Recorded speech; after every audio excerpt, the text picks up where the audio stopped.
This is Capturing Light, episode number 165 with Alison Kelly. Welcome to Capturing Light, a director of photographers podcast, spotlighting cinematography tips, tools, and techniques, inspiring and educating filmmakers like you so you can illuminate your vision. And now, your host, Les Gaddis.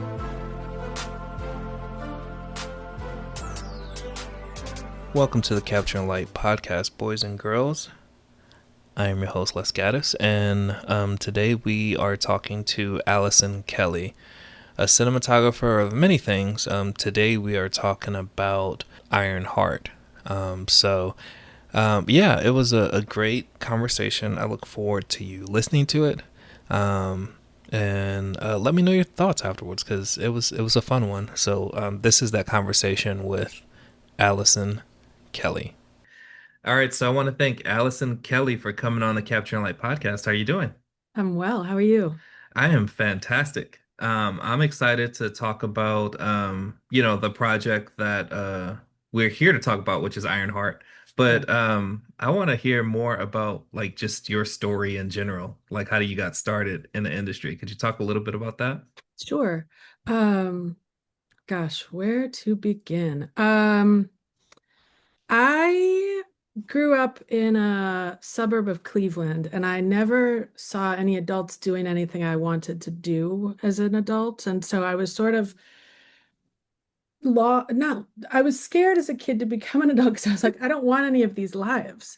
And I had an English teacher in high school who also taught film as art. Mm-hmm. First exposure. Like I had also been doing photography at the time at the Art Institute in Cleveland, and I was going to movies there. They had a cinematheque that brought indie films and European films, and they would have a 48-hour marathon sci-fi movie fest, and you'd camp out. Like I was very immersed in visual culture, but I had never considered doing it as a job. And then I discovered in this class what a cinematographer actually does, and Mm-hmm. it just clicked. And I remember feeling that day so excited to have discovered this path that I could embrace and really look forward to this next chapter of my life.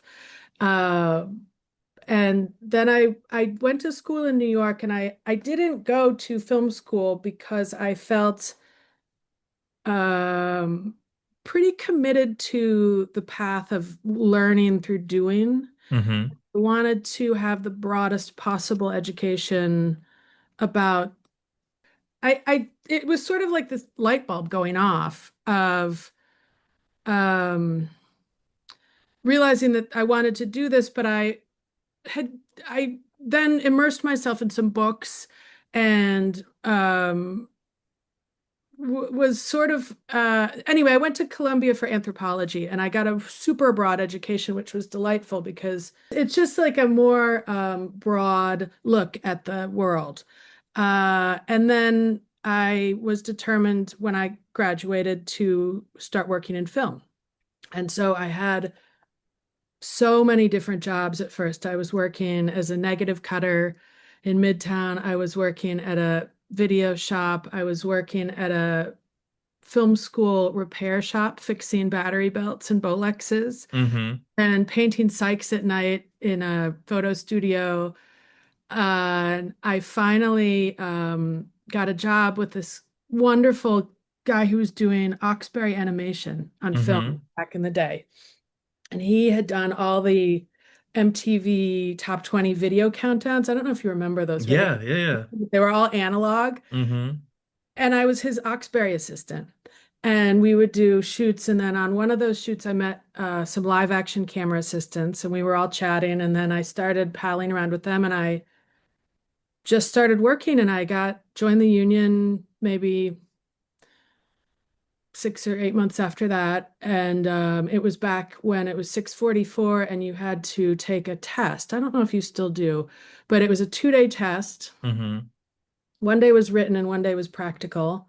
And then I was sort of off to the races with the union, and I was loading and seconding on features and commercials and television and was very committed to working that path of working my way up. And I had studied the careers of other camera people and seen that path seemed to be successful. What I hadn't factored in entirely was that at the time, and particularly in New York, there were very few women using that path to get all the way up to um, DPing. And I was camera assisting for Ellen Kurris and Tammy Riker and a couple other wonderful, inspiring women cinematographers, and none of them had really done that Mm-hmm. route. They had um, come in just in other ways, and so at some point, after working for not many years, several years, I applied to AFI. I had been doing, gosh, this is so rambling. I'm sorry. I had um, That's okay. I had been doing fine art photography on the weekends. And so my creative outlet had been going to the darkroom. And so I was camera assisting during the week to pay the bills and then printing photos. And I had a gallery at the time and was showing photographs. And so when I applied to AFI, I hadn't filmed anything. I applied with a portfolio of photographs and miraculously got in and decided to move to Los Angeles and embark on this other path. And it was good. I don't know. Anyway, it's a longer conversation about where the industry's going right now. But like Mm-hmm. at the time, I felt like a good decision for me insofar as I was able to redefine myself as a cinematographer and come out and just be filming things for people. And I fell in love with Los Angeles and ended up staying. And then, have been slogging through the trenches since then.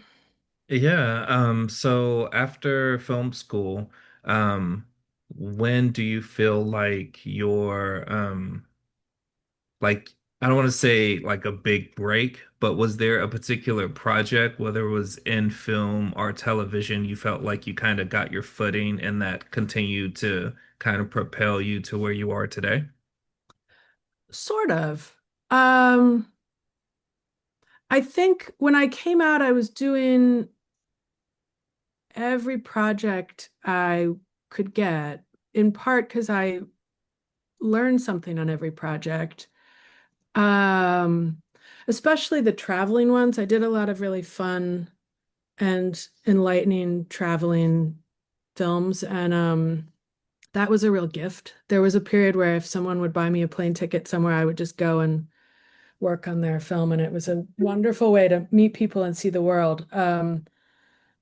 Uh, and then I did some independent features, which were really fun. I channeled Bill Dill a bit. Do you know Bill Dill, who Yeah. Mm-hmm. he does this great first feature class at AFI, and it was a big help, and I still hear him in my head.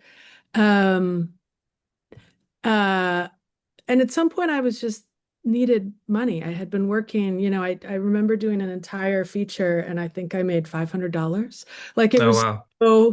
so low budget. And I got into more docu-series reality stuff simply because I needed to get out of debt.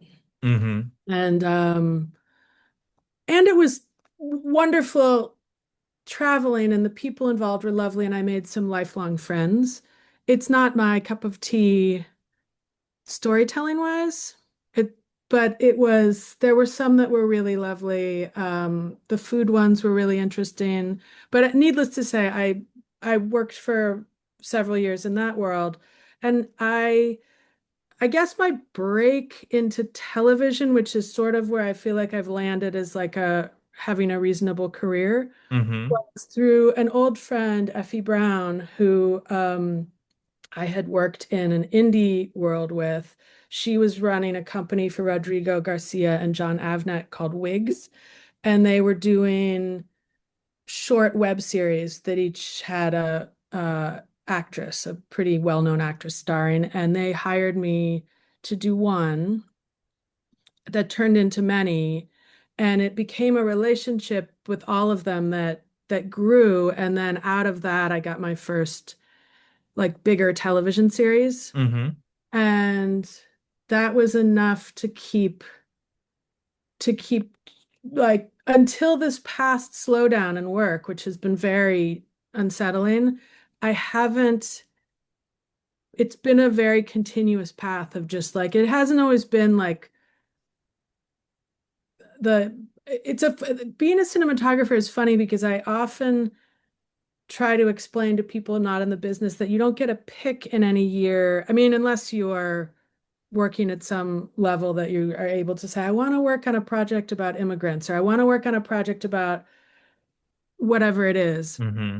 You sort of are at the mercy of the phone call or like what you get the interview for. And then you're like, oh, they're making a project about basketball. Let me see if I can, it's not a, it's your, you don't always get to choose your whatever field the series is in, but it's still been a very reliable income.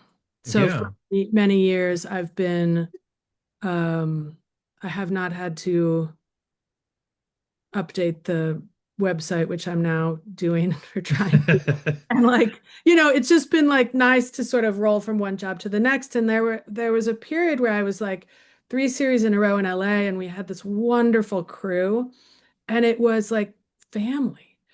We would show up in the morning and just everyone was genuinely happy to see each other. There was a real camaraderie and it was so nice to then immediately after that one wrapped, get another show in LA and bring the band back together and then another one. And it was just a very lovely period.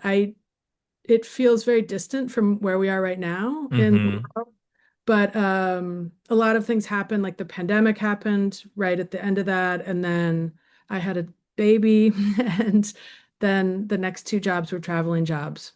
Right. But it is a funny path. I feel like I've been considering it a lot these days as the business has really been changing. And I have never had a office job. Like I've never had a 9 to 5 um, thing. And so because I've only ever worked freelance, I feel like you develop nerves of steel in a way Hmm. where you just hope slash expect that the phone is going to ring again.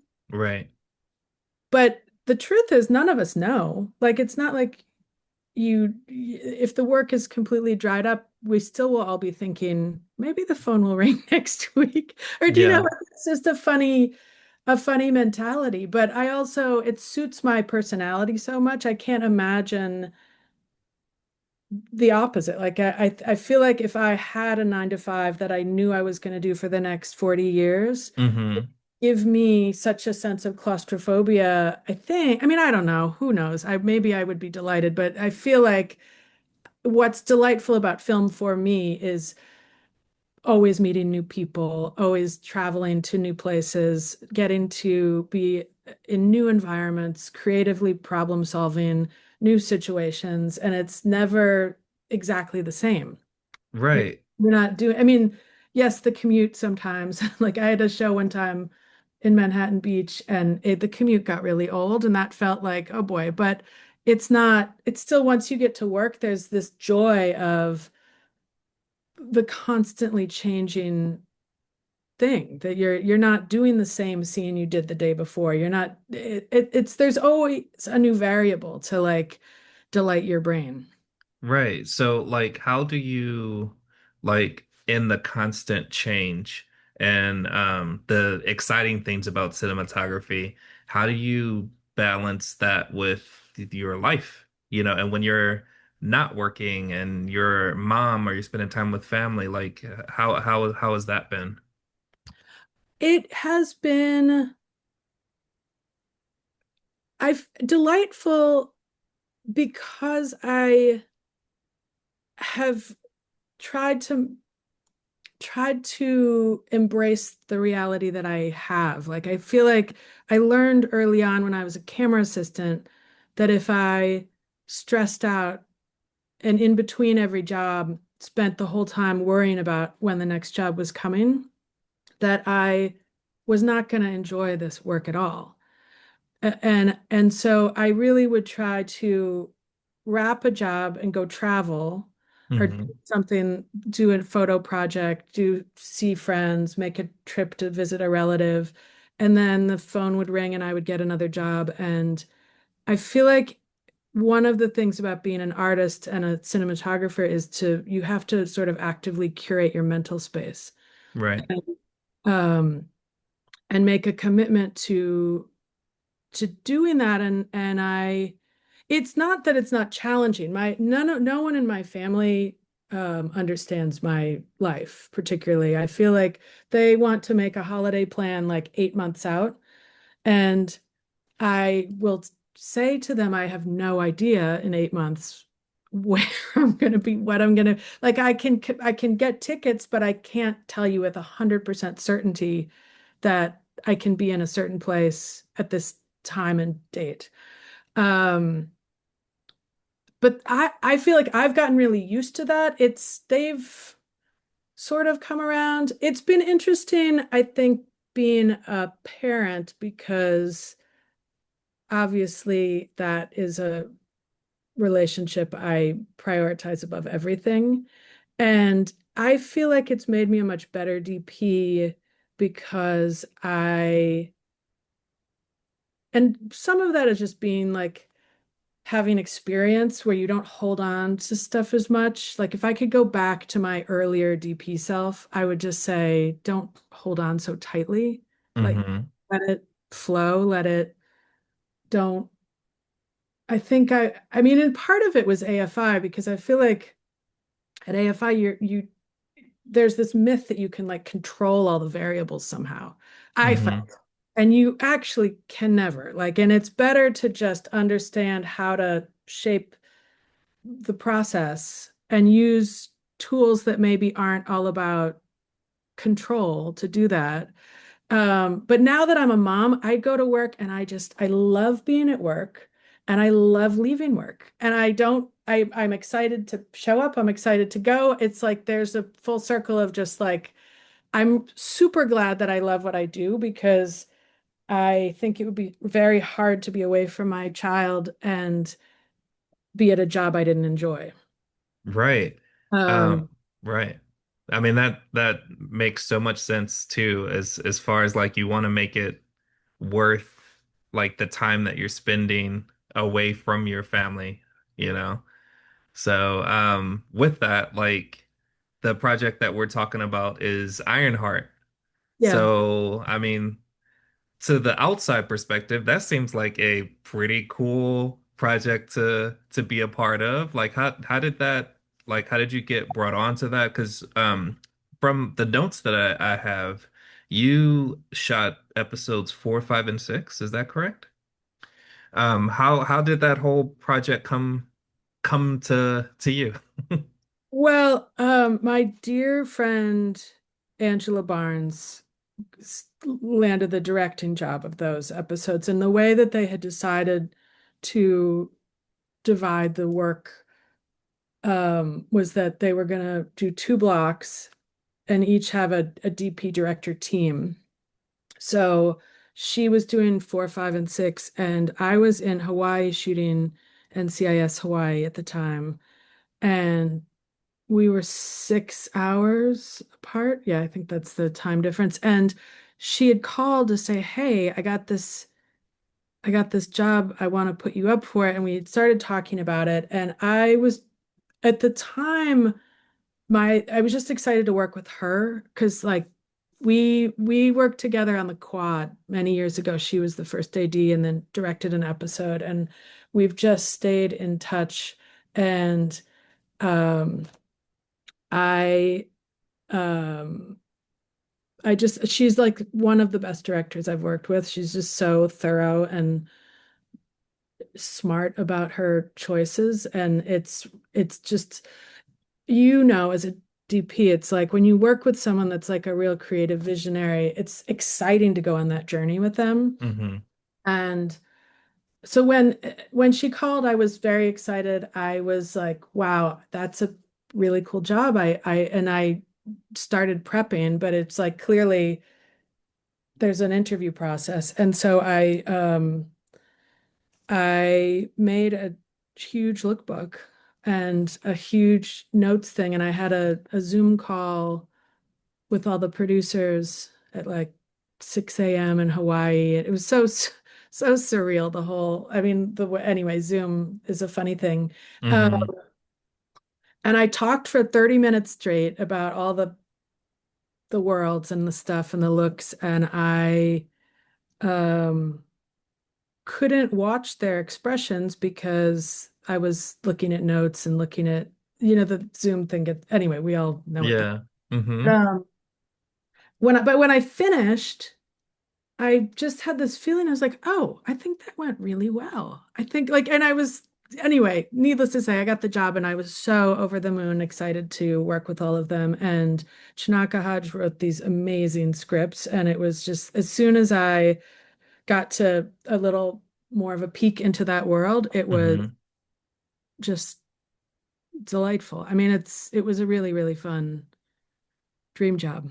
Yeah, how is it working in collaboration with another cinematographer? Because if you're one block and then there's another team that's another block, like how do you like maintain consistency? Like could you talk a little bit about the collaboration process of that? Sure. I love working with other DPs. I This one was different because the way this have you watched the show? I've only watched the first episode. I haven't gotten to it yet. There there's an arc, and it's the first three are sort of exposition. Mm-hmm. And starting with four, the main character sort of goes into this deep self-reflection, and there's a bit of a crisis and then a change. And so just by virtue of what is in the episodes, there's a shift. Mm-hmm. But they also, in pitching it to Sam and Angela, the two directors, had given them freedom to make their episodes look as they wanted to. It was sort of like two little mini features. Mm-hmm. Um, and so Auntie and I did tests together initially, and then also, um, you know, obviously we share a crew and lenses. There were so many lenses um and the cameras and all, but the actual, and we shared sets, but it was interesting because it wasn't, I mean, my lead that I was following was Angela, and then I would also try to look at Auntie's dailies and like talk to him about like certain sets, but not all of our sets overlapped, and there were some that we had a lot more or like in a different context than Mm-hmm. we had. And so it was interesting. Um, it was the production team was lovely and really all about collaboration. And so it was nice to sort of, when there was a question of like, so there's the like Zeke's lair or Zeke's bunker. We had meetings about like, how is this going to work for both episodes? And there definitely were like many lines of communication about all of that, but we weren't, um, it wasn't like the comparison, I guess, would be the show I was on right before. I was alternating episodes on a procedural. Mm-hmm. So it was the same sets, and every episode it sort of is the same pattern where there's like a crime, naval crime, and then they solve it. And then granted, there were like different, some were in the jungle, some were at the sea, some were but it was like you wanted it to have the same look Right. every episode. And so, I mean, more or less, Mm-hmm. but like it would have been weird to veer off wildly. It wasn't that show. Right. And this show was more, I mean, I'm curious. Maybe we can chat or have a coffee after you see the show, just because I'm curious what you think about the arc of this season. Um, I feel like the action sequences in the last three episodes are really different than the first three. Mm-hmm. Also because the tone of it is very different. Right. So it's not trying to repeat it. It's trying to It's sort of kind of look at propel it forward. the Yeah. character evolution. Cool. Could you talk a little bit specifically about like camera package, lenses, any type of filters for any of the techie people out there that kind of want to know what it was shot on? Yeah, we shot on Venice once, Mm-hmm. which was great because in my episodes anyway, there were a bunch of night exterior, and it really helps to have that higher Base ISO. Mm-hmm. because you just pick up a lot more of. We shot in Atlanta and Chicago, but in both cases, we would light for episode 5. The art department built in a vacant lot, built a White Castle. That's a set, but it was a functional White Castle. Like the burgers flipped, and the White Castle was involved in like the specs of it. And people kept walking up to the location trying to get food. And we are like, no, no, it's not really a White Castle, it's a set. But needless to say, there's a whole chase sequence and like 3 blocks of that street, 3 or 4 blocks. But you want to see depth. And so it's nice to have a camera that can really pick up all the distant light, and it reads not dissimilar to what the light is you're creating. Do you know what I like? Right. Beautiful camera for that. And we shot with, I have a whole lens card that Wow. that the amazing camera assistants created simply because there were anamorphics, there were um spherical lenses. We had two of the lenses I think that were from Heat, like those original anamorphics, and anyway, a bunch of other stuff. We lived on primes mostly, and Mm-hmm. mostly the T series anamorphics, um, are really pleasantly. I think Auntie and I were in agreement about the show wanting to feel analog because the hero of it is this woman who creates tech, but like in her own personal way. Like she's in a garage building an iron suit out of spare parts. It isn't like a fancy lab. Mm-hmm. So we were trying to do as much in-camera magic as we could to lean into the feeling of like her genius with just working with the tools that she has in front of her and not making it super clean and high tech. And to that end, the T series is so pleasantly soft. And we had Dan Sasaki detune them too, so that they're even more squishy. They were like detuned almost to where they were like, we had Auntie did tests before one and was just, they hit a point where I think some level of producers were like, okay, that's enough detuning. Like Yeah. it's soft enough. And but they're some of the shots, they're nice because I feel like you get to see the actual personality of those lenses. Yeah. They don't, you'll particularly the wide angles. And the VFX team, who was amazing, was great about not um they just embraced the aesthetic. They were the most collaborative and lovely VFX department I've ever worked with. And they just were all about, not they mapped all the lenses, and they were like, if that's the way it wants to look, that's the way we're gonna make it look.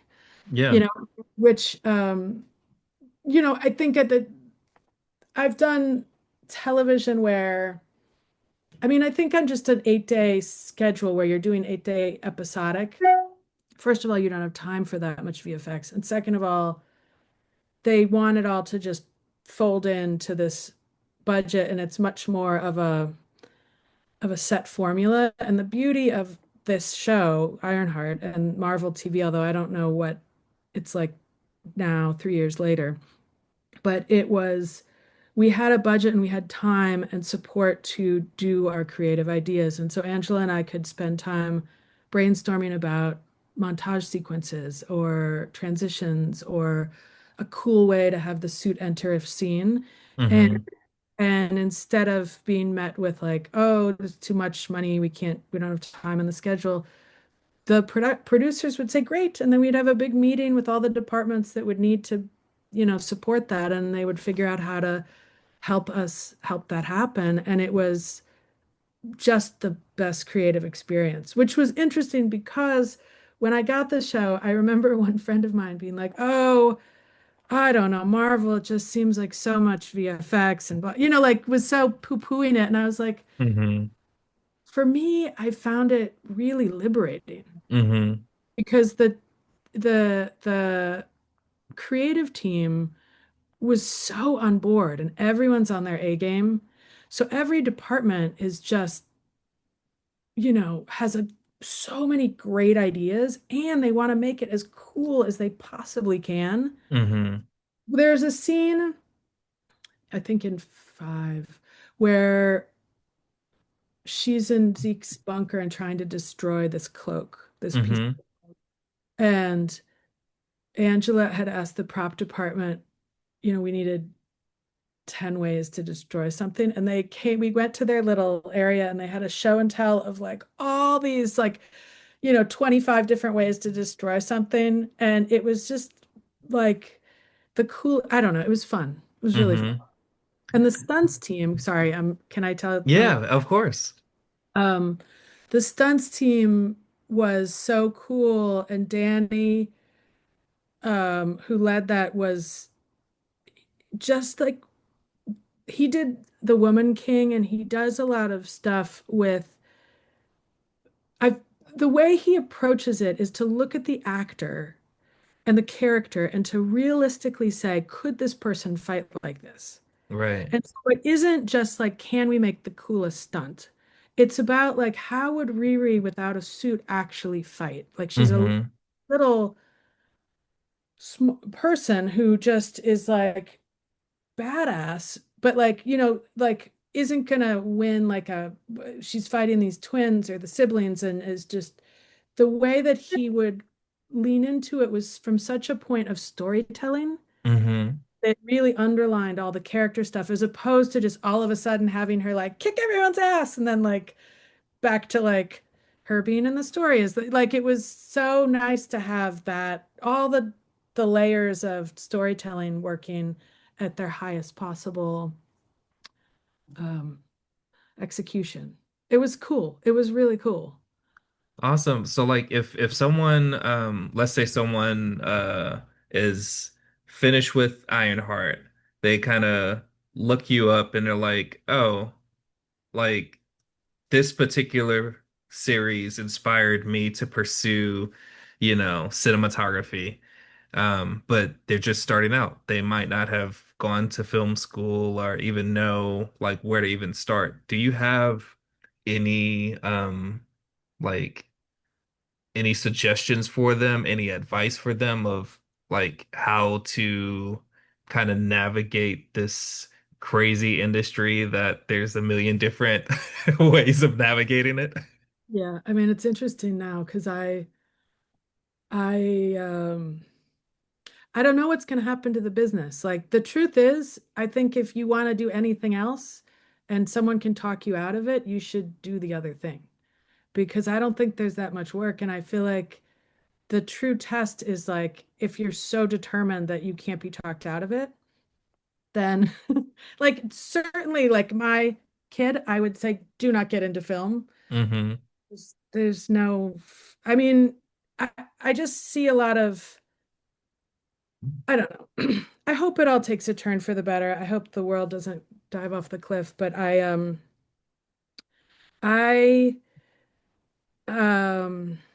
let me try and give a more optimistic response. Um But I want you to be real too.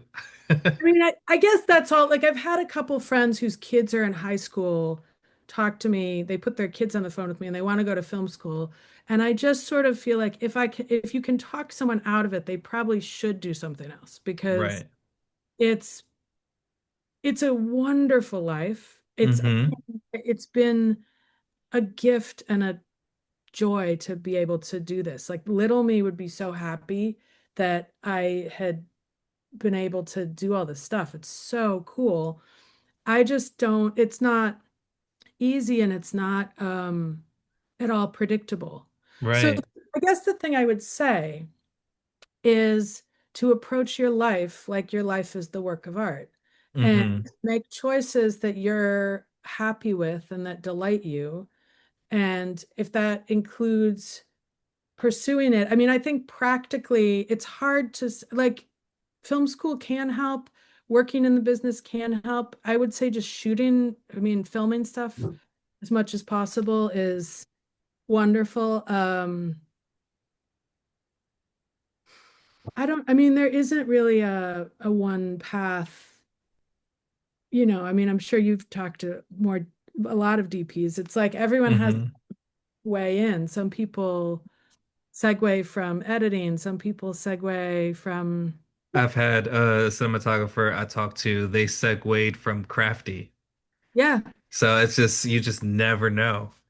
And I think if you feel like it's a amazing job. And to be able to shape light and frame things to tell Hmm. stories is just like I feel like I am in my best self when I'm getting to do that. Like I definitely arrive on set. It was funny after the strike, I went back to set and I had this brief period of like when I parked the car and I was walking to set, I was like, am I going to remember how to do this? Just because it had been like a beat for everyone being on strike. And I Hmm.